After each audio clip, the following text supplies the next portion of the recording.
Hey, welcome into the Stinkin Truth Podcast. Mark Schlereth alongside my partner, Mike Evans. However you're watching us, thank you so much for doing it. Subscribe, do all those things that you do. We appreciate that, continuing to grow each and every week. So we thank you for that. Mike, how are you, buddy?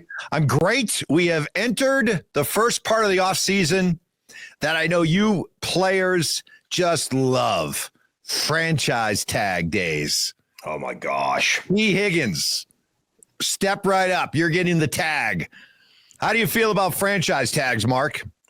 Well, you know, in regards to the Cincinnati Bengals, they've got three guys really that they need to deal with, right? They've got T. Higgins that you mentioned. They franchise, or they're going to franchise, the report is T. Higgins, which gets him about $26 million a year. And then they're going to also work a contract with Jamar Chase.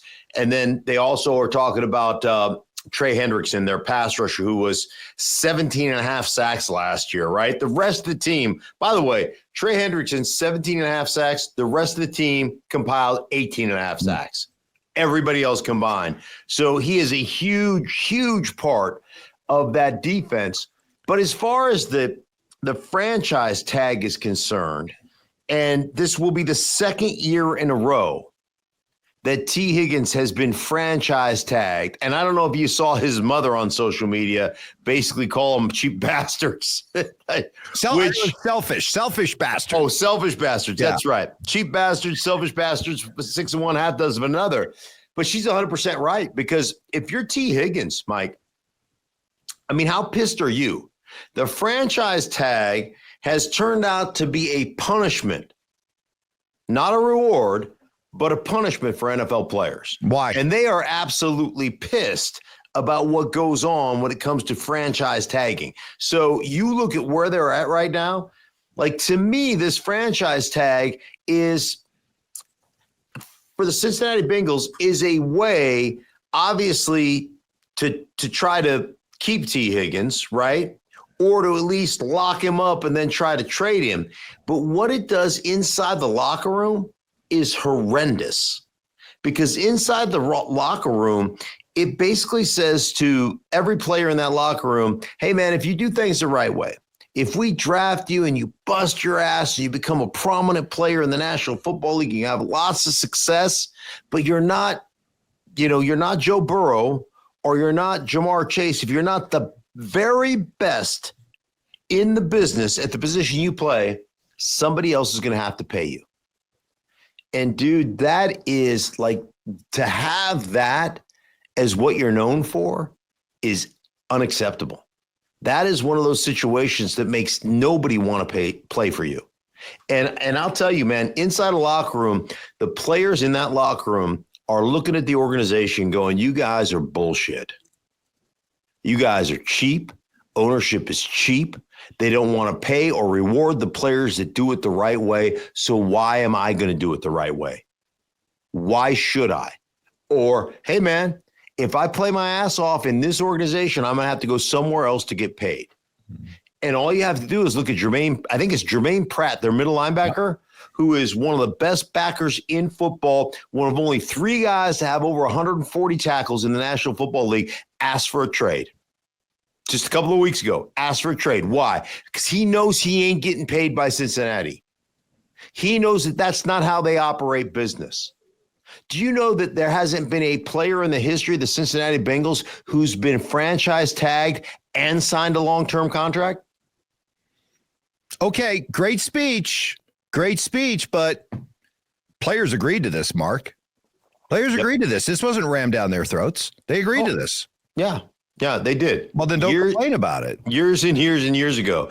Because our players, like our Players Association, I've told you this a million times, we have no balls. Like, we don't. We don't have any balls, and we have no leverage. And the owners know that we have no leverage. And the owners, they understand. They've created a system.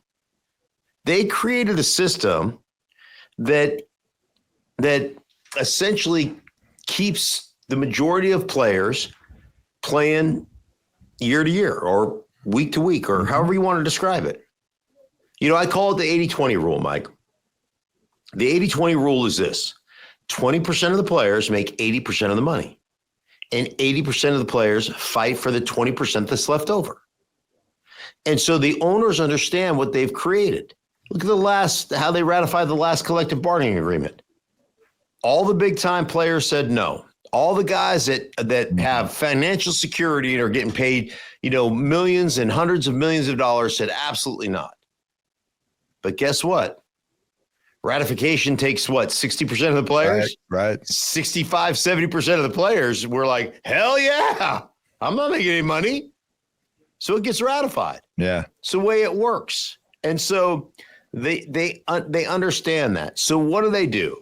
They know that we can't afford, people get pissed at me when I say this, but most of the guys are year to year, paycheck to paycheck. They're 3 paychecks away from financial disaster. Yeah. It's just the way the league operates. So they know if we lock you out in the offseason, we just lock you out and say, hey, man, what are you going to do? They know by July, there are going to be a majority or a lot of guys that'll be like, hey, man, I need those camp paychecks. I need to get paid. I can't hold out for a week, or I can't hold out for a month, or I can't hold out into the regular season. So they know it's going to get ratified. So, yeah, you are right.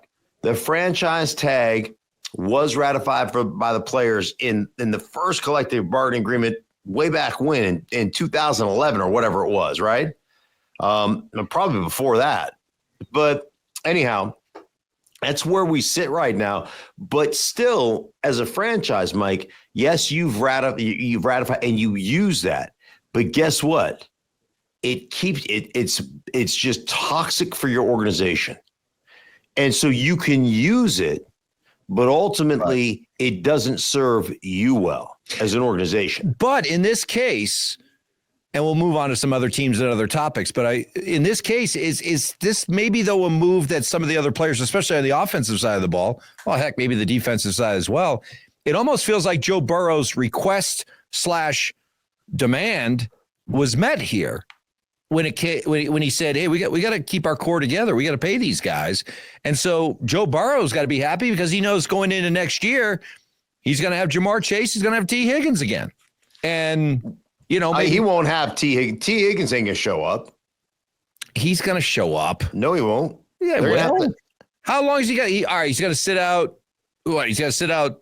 He made on the franchise tag $20 million last year. So he can sit out and demand they trade him. I think, by the way, all the things that Cincinnati has to overcome, one, you look at the division they play in with Pittsburgh and with Baltimore, they're maybe if defensively they're healthy with a new coordinator and all that, maybe they're the second best team in that division because Baltimore clearly is the best team in that division, right? So maybe they're the number 2 team in that division. Yeah. Right. So I would argue that you would have more value as a franchise of moving off that $26 million, trading T. Higgins, getting a second rounder in return, having some salary cost constraints, right? Because that second rounder is going to be locked in for a 4-year rookie contract wage, and using those assets on building the rest of your roster. I think the one thing that nobody talks about, and I think this is legit, because everyone goes, well, I know Joe Burrow said, well, look at Philadelphia. I think that Cincinnati had 2 $50 million contracts on their roster. Philadelphia has 9. And so Joe Burrow said, well, look at what Philadelphia does. Just do what they do. Copy what they do. One of the things that every contract that you sign, you have to have that cash on hand in escrow.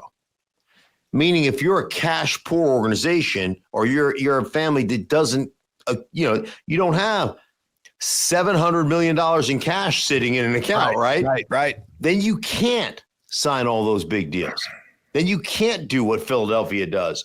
And I don't know where Cincinnati sits, but I'm sure they don't have the same amount of money. That's why they always talk about, it's always kind of shady, Mike, but everybody talks about having rich owners, and everybody goes, well, what do you mean? Your franchise is worth $4 billion.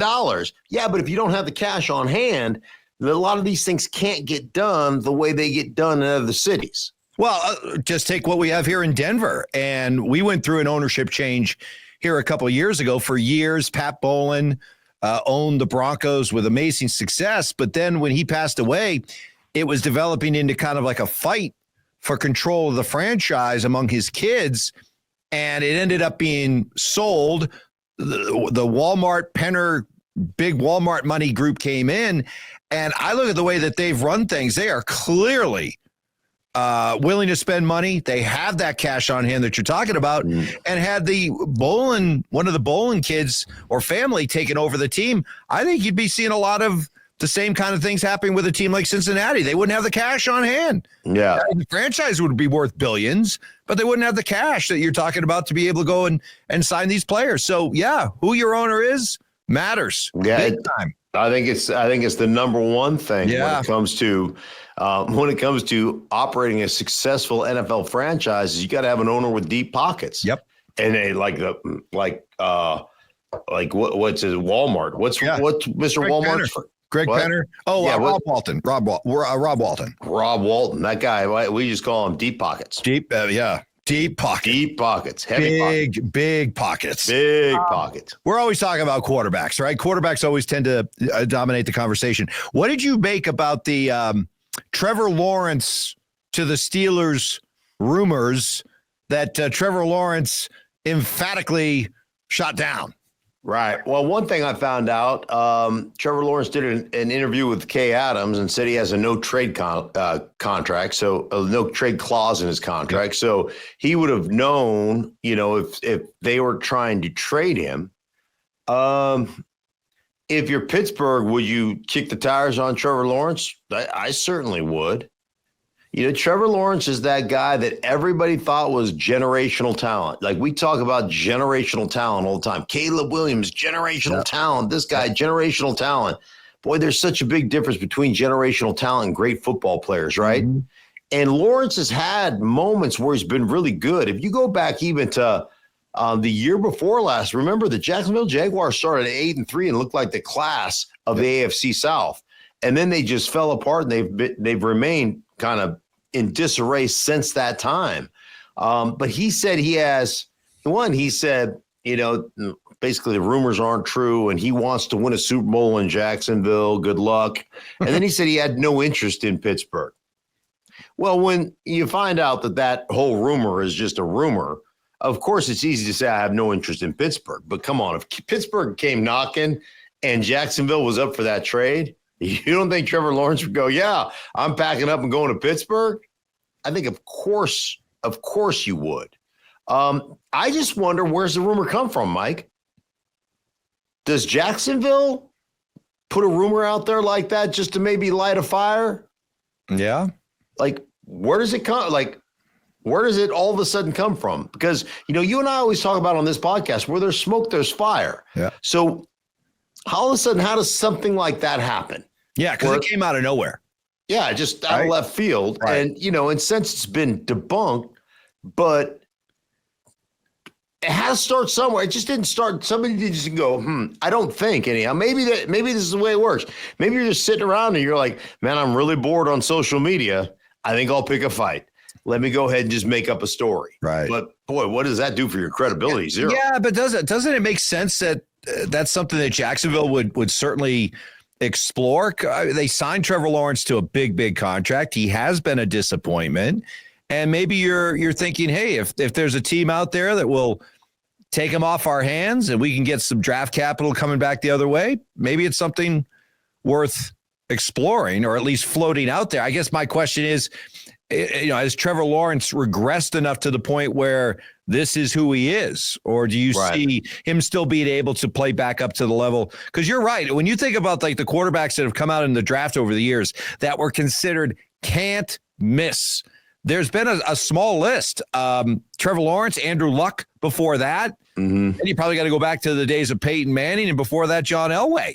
There hasn't been that many can't miss prospects. Maybe Caleb Williams is the latest, but Trevor Lawrence was absolutely ticketed for that when he got drafted. Yeah, generational talent. That's what we talked about, right? This guy is like, you're right, like can't miss proposition. Now, I will tell you, there are a lot of guys. I just experienced this over the course of my career. Guys that I think had Hall of Fame type of talent. Right. They got drafted to a team that, like, they fell apart and became they just became also rans, or draft busts. But where you get drafted is so important. And Trevor Lawrence started off poorly anyhow because Urban Meyer was the coach. Remember where he got drafted? And that was an absolute shit show. And then, since then, like the first year you had to go through a quarterback rehab process.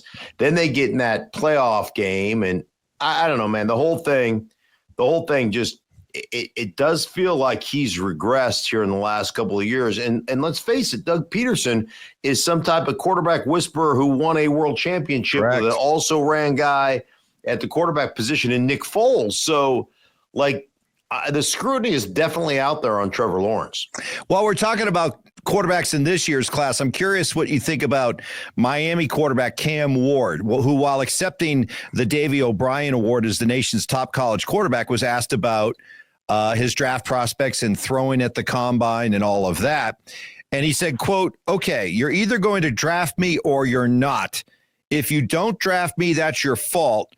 You've got to remember you're the same team that's got to play me for the rest of my career, and I'll remember that."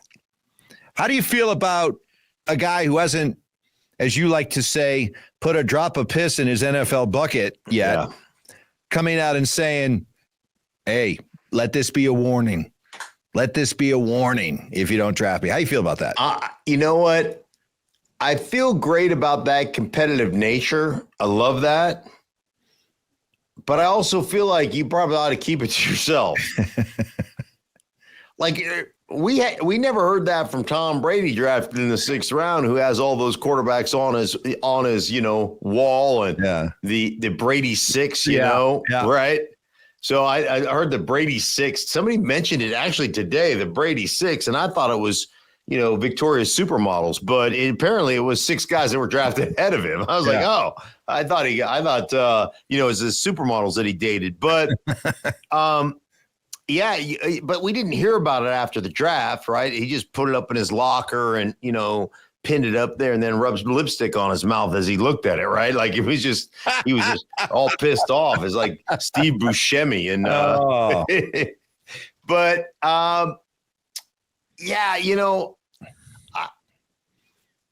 there's a part of me that just feels like, there's a part of me that would like that to be internalized and not spoken. Right. Because I just remember the dude that got drafted. I know where you're going. Who said, I got the body of Cam Newton, the brains of Tom Brady. And I was like, instantly click him off the list, right? Take it. It was the Notre Dame quarterback, right? Was it Kaiser? DeShone Kizer? DeShone Kizer, I think, said that. Yeah. And I was like, automatically, that guy's dumb. Right. Like, he's just stupid. Right. Like, you don't know what you don't know. So that's a red flag. So this, if you're an NFL GM, is there a red flag that goes up? There is. With that? So for me, I would go, okay, let me look at the film and let me really dig into this guy. But that's more troubling to me than it is, I got to have me this guy. Right. You know what I'm saying? Right. There's a little bit of me that kind of side eyes that. And then, he's unbelievably athletic and all those kind of things that we always talk about.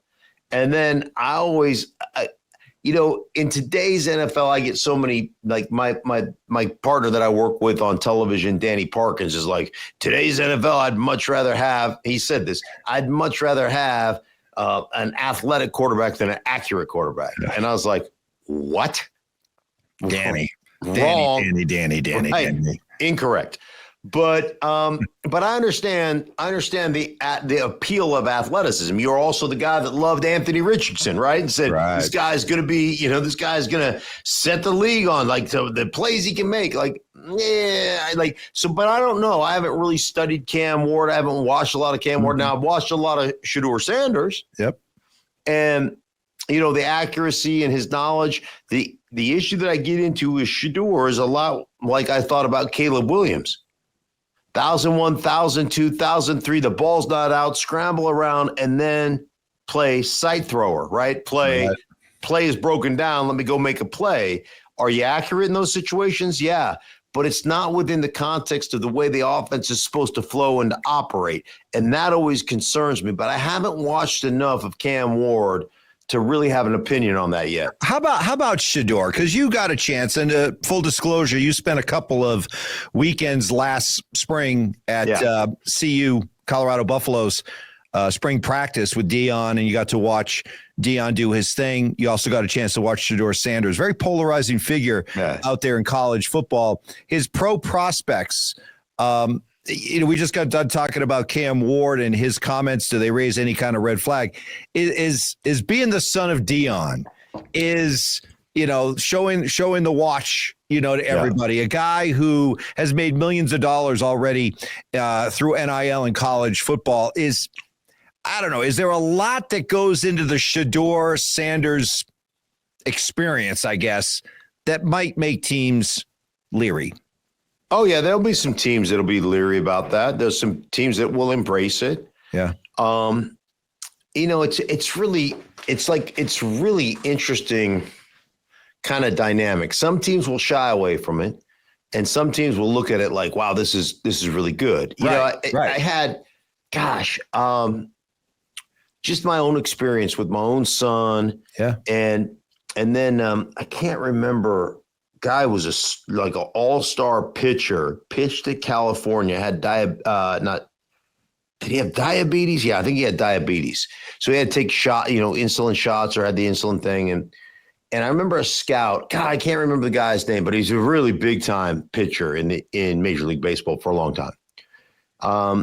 And said, I'm concerned. He told me I'm concerned about him a little bit because of the diabetes and and I'm like, why? Why would you be concerned about that guy? Right. He's like, well, because, he's got to manage the diabetes. And I go, like, that guy, that guy's the most responsible guy in baseball, in college baseball. I mean, he's got to manage that right now. He can't be out drinking. He can't be out doing carousing. He can't be out doing all the stuff that guy's your safest bet. Right. Like, the diabetes makes him safer than most of the kids you're going to have a potential to draft, because he's got to manage that at all times. But, one of the things about, like, my own son, I'm like, one thing you don't have to worry about now, whether he has the talent to do it or not, that's remained to be seen. But one thing you don't have to worry about, like, he grew up in a professional locker room. He grew up in an NFL locker room with me. So that's not going to be overwhelming. And those are things that I think you have to think about. So from, Shedeur Sanders' standpoint, that dude knows nothing but professional locker rooms and being in the limelight and in the spotlight and all those things. So that's a benefit.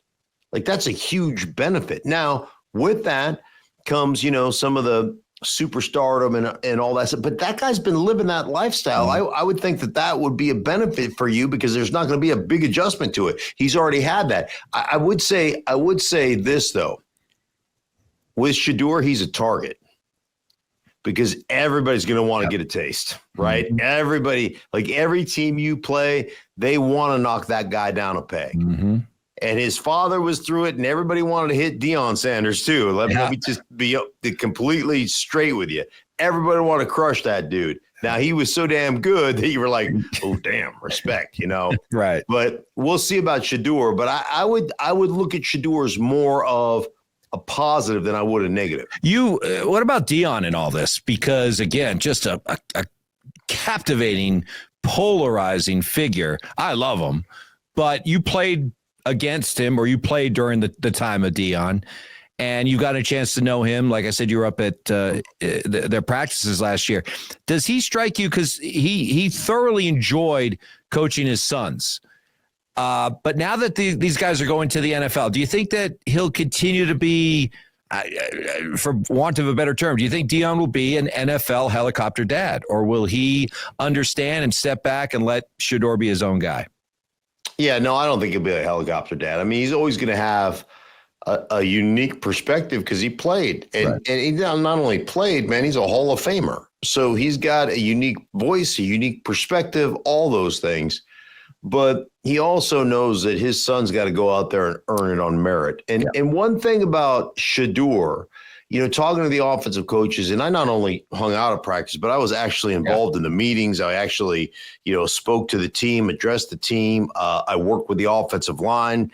over a couple of weekends. So like it was more involved in that.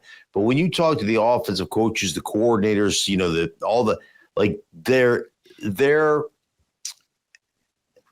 their kind of assessment of Shedeur Sanders was, man, the dude has got, like, from the neck up, that dude knows schemes. And it's not just offensive schemes. He understands the defense. Mm-hmm. So you're not, like, as a quarterback, you're not reading the route progression. You know what the route progression is, right? You're reading the defense. Which guy are we putting in conflict? If this guy plays this way, we want to throw here. If this guy, or if this front side, if they're playing some type of split coverage concept where they've got a zone on a front side and a man on a back side, we're reading the front side. If we've got a zone concept on the front side, man, instantly get back to our zone beater on the backside, or like, yes, you know what I'm saying? Like, we zone beater, man beater, and you're playing some type of split coverage situation. You want to get to the side that gives you the best opportunity to win. And so, like, that's what he understands. That he's next level when it comes to that stuff, because he's been around it his entire life. And so, like, I do think that that's beneficial. Now, throwing it on time, getting the ball out of your hand on time, doing those things, not holding on to the ball to get something, to turn down something good for something better, right, because you've got such talent around you. That's the question that you're going to have to operate under that criteria when you get to the next level. All right. Fun starting to talk about the draft and prospects and combine and all that stuff. So it's a fun time. Yeah, there's no question about it. Always a great time. And I tell you, as much as I love the football season, I love this offseason. Oh, yeah, stuff, it's great. There's always so much crap going on, right? Yep. Like, I mean, this is where, hey, listen, this is where Dallas Cowboys and Jerry Jones shine. That's right. Because they don't win jack shit during the regular season, but during the offseason, man, like, think about Micah Parsons. Yes. Micah Parsons doesn't have a contract. This guy has been a superstar since the day he walked in the league, but somehow he's at his 5th-year option. And, he even talked about it this week. He said, yeah, Jerry and I have great conversations. It's going to eventually get done. But Jerry will hold off until August or September like he always does. Like, Jerry is a carnival barker. Like, it's unbelievable that you knew Micah Parsons was a superstar his rookie year. And why he hasn't been signed, because if you would have signed him 2 years ago, Mike, it's not right now, he'd be in the middle of a contract that he signed a year ago or 2 years ago, where he would be now not the highest paid guy or getting ready to be the highest paid guy, but he'd already be paid. The cap is going up. He would fall into a realm of, hey, he's reasonable now. And now we can address all the holes on our football team that we didn't address the last couple of years in free agency. But no, because the carnival barker wants this being talked about all off season. So the value of my franchise continued to skyrocket to $10 billion, $11 billion, $12 billion. But you know what? I'm not going to win shit because I can't build a good football team. But you'll talk about me. And apparently that's what Jerry wants. Okay, Cowboy fans. Yeah. Good luck with that. You're right. Good luck with that. Hey, you're not winning anything except the offseason. Right. Congratulations. Yep. You guys are the offseason world champions once again. It's awesome. Thank you. Some great headlines to celebrate. So that's right. Enjoy. You're not going to have any Lombardi trophies, right, but you'll have headlines, and that's really all your owner wants. Hey, for everybody involved in the Stinkin Truth podcast, I am Mark. He's Mike. Thank you so much for making us a part of your day. We'll be back with you later on in the week.